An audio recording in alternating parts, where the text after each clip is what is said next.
Hello, good evening, नमस्कार। स्वागत है आपका हमारे यूट्यूब चैनल पर। जैसा कि आपको पता है कि हमारे शाम के 5 बजे वाली क्लास ये एसएससी जीडी के लिए होती है, जिसमें हम बेहतरीन 25 प्रश्न या 20 प्रश्न कभी कभी लेकर आते हैं। तो आइए, आज थोड़ा सा लेट हो गए हैं। चलिए चलिए स्टार्ट करते हैं मॉडल पेपर। ज़्यादा समय नहीं गंवाएंगे और स्टार्ट करते हैं। आज मॉडल पेपर में थोड़ी देरी हुई है। चलिए, प्रश्न पहला है, स्टार्ट करिए। आप भले आए, इसमें भले क्या है? बताइए। आप भले आए, इसमें भले क्या है? बताइए। आप भले आए, तो इसमें भले शब्द क्या है? ये क्रिया विशेषण है। भले शब्द क्या है? क्रिया विशेषण है। और अगले प्रश्न पर चलते हैं। हमारा अगला प्रश्न है, बताइए, निम्नलिखित में से कनक का कौन सा अर्थ नहीं है? कनक का कौन सा अर्थ नहीं है? सर, कनक मीन्स क्या होता है? सोना भी होता है, नाग केसर भी होता है, धतूरा भी, लेकिन कनक मीन्स चंद्रमा नहीं होता। ऑप्शन ए सही होगा।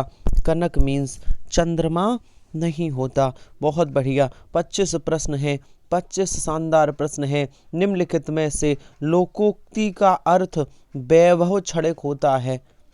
कौन सी लोकोक्ति होगी जिसका अर्थ होगा वैभव क्षणिक, मतलब थोड़े दिन का सुख? किस लोकोक्ति का अर्थ थोड़े दिन का सुख होगा? बताइए। सर, ये लोकोक्ति होगी 4 दिन की चांदनी फिर अंधेरी रात। लोकोक्ति कौन सी है? ऑप्शन डी, 4 दिन की चांदनी फिर अंधेरी रात। Option D. और आगे देखिए कि आस्तिक निम्नलिखित में से किसका संक्षिप्तीकरण है? आस्तिक का मतलब क्या है? बताइए।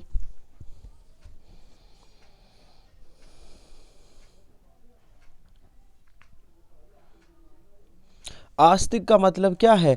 ईश्वर के प्रति, ध्यान से सुनिए, किसके प्रति? ईश्वर के प्रति आस्थावान होना आस्तिक कहलाता है। ईश्वर के प्रति आस्थावान होना। और अगला शानदार प्रश्न है कि निम्नलिखित में से कौन सा शब्द स्त्रीलिंग है?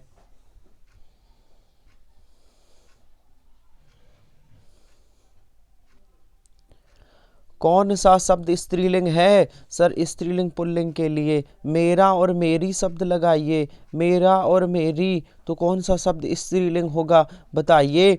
सर, मेरी गिलहरी। ऑप्शन जो डी है ना, ये स्त्रीलिंग शब्द है। बाकी तीनों विकल्प पुल्लिंग है।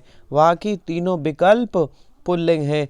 बहुत शानदार, बहुत बढ़िया। और आगे प्रश्न पर चलते हैं। हमारा अगला प्रश्न क्या है कि निम्नलिखित विकल्पों में से कौन सा शब्द पुल्लिंग है? अब पुल्लिंग पूछा गया है, पहले स्त्रीलिंग पूछा गया था। बताइए। बताइए। बहुत बढ़िया। सर, पुल्लिंग कौन सा है? तो लगाइए। 2 शब्द लगाइए। कौन कौन से? मेरा और मेरी। तो मेरी आय, सर, ये स्त्रीलिंग है। मेरी आंख, ये स्त्रीलिंग है। मेरी आदत, ये भी स्त्रीलिंग है। लेकिन मेरा आलस, ऑप्शन डी, जो ऑप्शन डी में लिखा है मेरा आलस, ये शब्द पुल्लिंग है।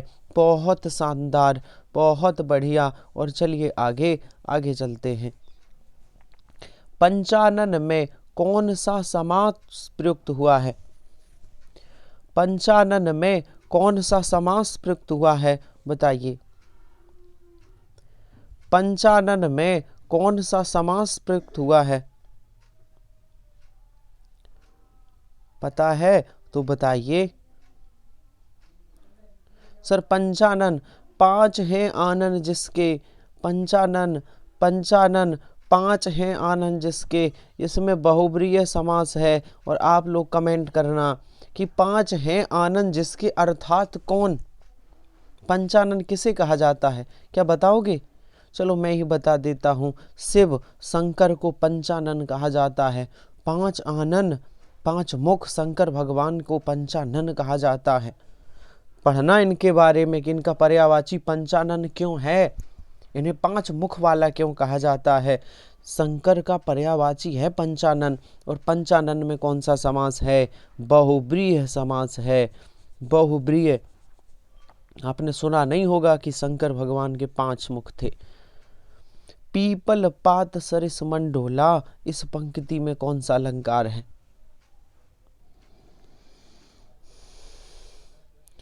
पीपल पात सरिस मंडोला।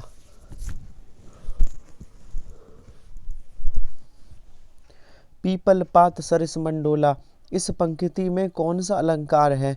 जल्दी से बताइए सर। इसमें उपमा अलंकार है।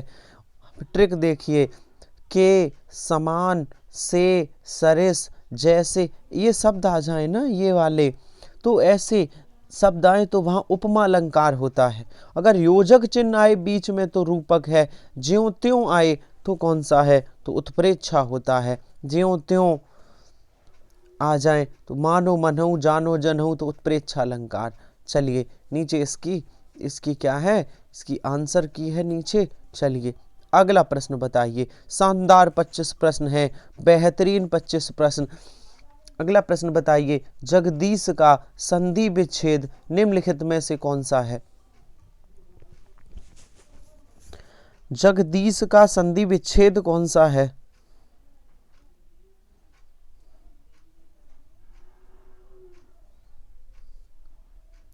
सर जगदीश का संधि विच्छेद कौन है?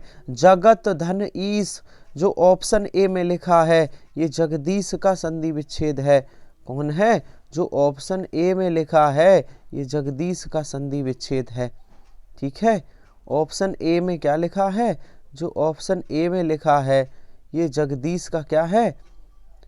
संधि विच्छेद है। 1 मिनट रुक जाइए, अब ठीक, ये जगदीश का क्या है? संधि विच्छेद है। और इसमें कौन सी संधि है? व्यंजन संधि है। कौन सी संधि है? व्यंजन। बहुत बढ़िया। बताइए दानवीर में कौन सा समास प्रयुक्त हुआ है? बताइए दानवीर में कौन सा समास प्रयुक्त हुआ है? कहाँ है प्रश्न? ये है, दानवीर में कौन सा समास प्रयुक्त हुआ है?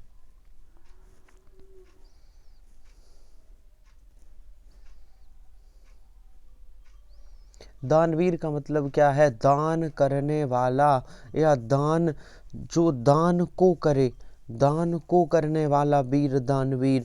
अर्थात जहाँ पे भक्तियाँ आती हैं वहाँ कौन सा समास होता है? जहाँ पे भक्तियाँ आती हैं वहाँ कौन सा समास है? वहाँ तत्पुरुष समास होता है। बहुब्रीहि समास क्या है? जिसका एक भी पद प्रधान न हो और कोई तीसरा अर्थ देता हो तो क्या होगा? बहुब्रीहि। अव्ययी भाव में प्रथम पद अव्ययी और वही पद प्रधान अव्ययी। द्वंद्व क्या है? जिसके दोनों पद प्रधान हो, द्वंद्व समास है।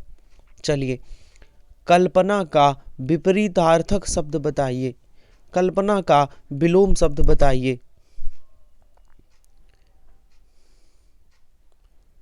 कंफ्यूज नहीं हो जाना, आप वास्तविक मत करना।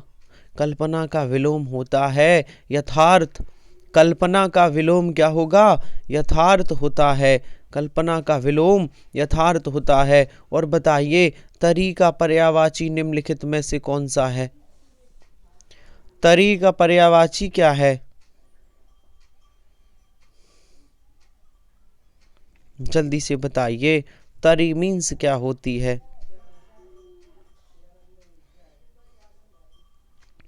नौका नहीं होती, वो तरड़ी मीन्स नौका होती है, नाव। तरी मीन्स है छिछला, यहाँ तरी मीन्स छिछला है, नौका नहीं है। फिर सुनिए, तरी मीन्स छिछला। बहुत शानदार। और आगे बताइए, आँख का पर्यायवाची शब्द निम्नलिखित में से कौन सा नहीं है? कौन सा नहीं है?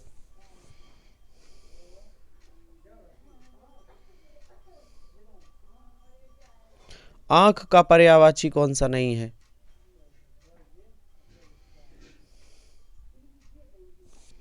सर चक्षु भी है, अच्छी भी है, लोचन भी है, आँख का पर्यायवाची धात्री नहीं है।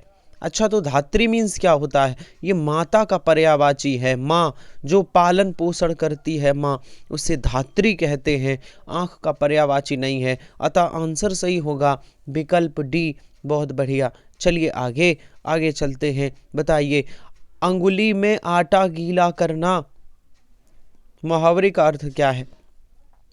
वैसे तो होता है कंगाली में आटा गीला करना, लेकिन यहाँ है अंगुली में आटा गीला करना। कहीं अंगुली में आटा गीला हो सकता है?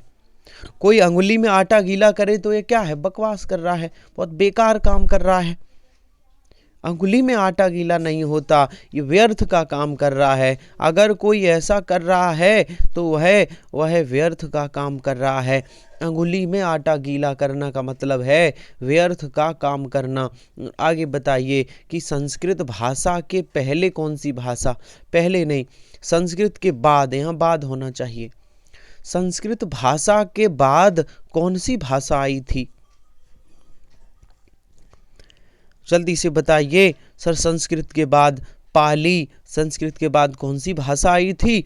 पाली। संस्कृत के बाद पाली। देखिए, पहले आई थी संस्कृत, फिर पाली, फिर प्राकृत, फिर अपभ्रंश, फिर अभट्ट, फिर हिंदी। संस्कृत, पाली, प्राकृत, अपभ्रंश, अभट्ट और हिंदी। तो संस्कृत के बाद जो भाषा आई थी वो पाली आई थी, और भगवान बुद्ध ने सबसे ज़्यादा उपदेश जो दिए थे वो पाली भाषा में दिए थे।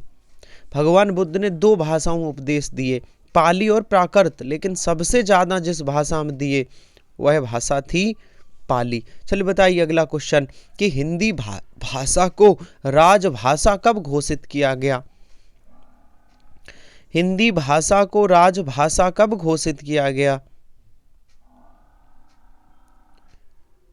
सर 14 सितंबर 1949 को हिंदी को भारत की राजभाषा घोषित किया गया।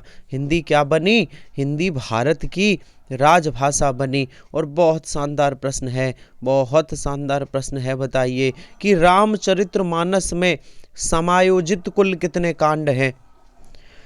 रामचरितमानस में कितने कांड हैं, क्या बता पाएंगे?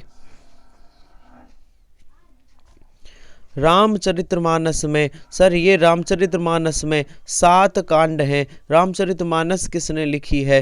तुलसीदास जी ने लिखी है। किस भाषा में है? ये अवधी भाषा में है। तुलसीदास जी द्वारा लिखित ये अवधी भाषा में है। चलिए बहुत बढ़िया, बहुत शानदार। चलिए आगे आगे चलते हैं। प्रदर्शनी शब्द का शुद्ध निम्नलिखित में से कौन सा रूप है? कौन सा प्रदर्शनी सही लिखा जाएगा? जल्दी से जवाब दीजिए। कौन सा प्रदर्शनी सही लिखा जाएगा? बताइए, जल्दी से बताइए। सर जो ऑप्शन डी में लिखा है ये प्रदर्शनी शुद्ध है, जो ऑप्शन डी में लिखा है। बाकी जो ऑप्शन है ए सी बी वो सभी में गलत प्रदर्शनी लिखा है। बहुत बढ़िया। और चलिए निम्नलिखित में से विकल्पों का कौन सा शुद्ध रूप है? कौन सा शब्द शुद्ध रूप में है?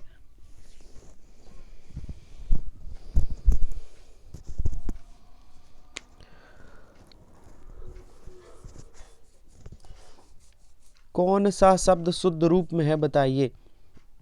आयोजित कैसा लिखा जाएगा? आयोजित, ये आयोजित है, ये आयोजित है, ये आयोजित है, आयोजित लिखा जाएगा। ऑप्शन सी सही होगा, आयोजित लिखा जाएगा। क्या लिखा जाएगा? आयोजित। और चलिए हाथ मलना मुहावरे का अर्थ है, बताइए हाथ मलना मुहावरे का क्या अर्थ है? उसने पढ़ाई के टाइम वह नहीं पढ़ा, अब उसे जॉब नहीं मिली तो वह हाथ मल रहा है। अब वह हाथ मल रहा है, हाथ मलने का मतलब है पछताना। हाथ मलने का मतलब क्या है? पछताना। और अगला प्रश्न बताइए कि चुनाव में नेता लोग पानी की तरह रुपया बहाते हैं, पानी का अर्थ क्या है?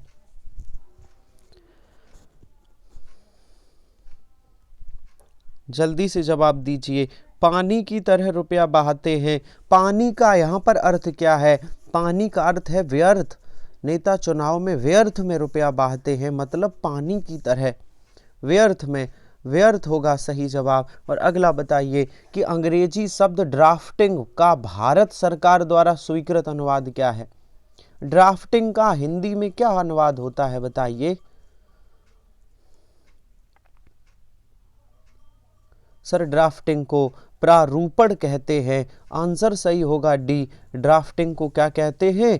प्रारूपण कहते हैं। अगले प्रश्न पर चलते हैं। निम्नलिखित में तद्भव कौन सा है? तद्भव शब्द कौन सा है?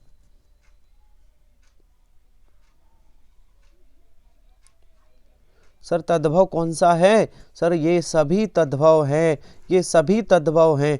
कौआ भी तद्भव है, कुत्ता भी तद्भव है, कोयल भी तो तद्भव हैं। हाँ, अच्छा, तो इसके तत्सम क्या होंगे? कौआ का तत्सम होगा काक, कुत्ता का तत्सम होगा कुक्कुर, और कोयल का तत्सम होता है कोकिल।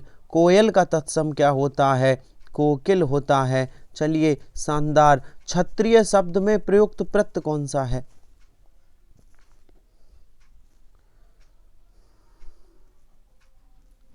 क्षत्रिय शब्द में प्रयुक्त प्रत्यय कौन सा है? सर, ईय प्रत्यय। क्षत्रिय शब्द में कौन सा प्रत्यय है? ईय प्रत्यय। प्रत्यय हमेशा शब्द के पीछे लगते हैं। प्रत्यय हमेशा कहाँ लगते हैं? शब्द के पीछे। और आगे बताइए कि हिंदी की उत्पत्ति किस भाषा से हुई है? हिंदी की उत्पत्ति कहाँ से हुई है? जल्दी से बताइए, आखिरी प्रश्न है और हमारे इसी के साथ 25 प्रश्न कंप्लीट होते हैं। हिंदी किस भाषा की उत्पत्ति हुई है? हिंदी किस भाषा से निकली है? हिंदी किस भाषा से नहीं पूछा जाना चाहिए, किस अपभ्रंश से। लेकिन हम अकॉर्डिंग टू ऑप्शन आंसर देंगे। हिंदी सौरसेनी अपभ्रंश से निकली है। कहाँ से निकली है? सौरसेनी अपभ्रंश से। हमारे 25 प्रश्न कंप्लीट हुए। कितने? 25 प्रश्न कंप्लीट हुए। अब आप ये बताइए कि 25 में से कितने आपके प्रश्न सही हुए। और याद रखिए, ये वाला मॉडल पेपर हमने एक बार करवाया भी था, करवा चुके हैं। चलिए तो रात्रि 8 बजे मिलना है अब आपको। 8 बजे वाली भी क्लास करना, 8 बजे वाली, जिसमें बेहतरीन हिंदी का मॉडल पेपर लेके आ रहे हैं, रात्रि 8 बजे। चलिए, तो जो लोग हमारे टेलीग्राम चैनल पर नहीं जुड़ सकते हैं। टेलीग्राम चैनल का नाम है आमोद सर हिंदी। ठीक है, तो इस क्लास में मिलते हैं कल नए प्रश्नों के साथ। तब तक के लिए धन्यवाद।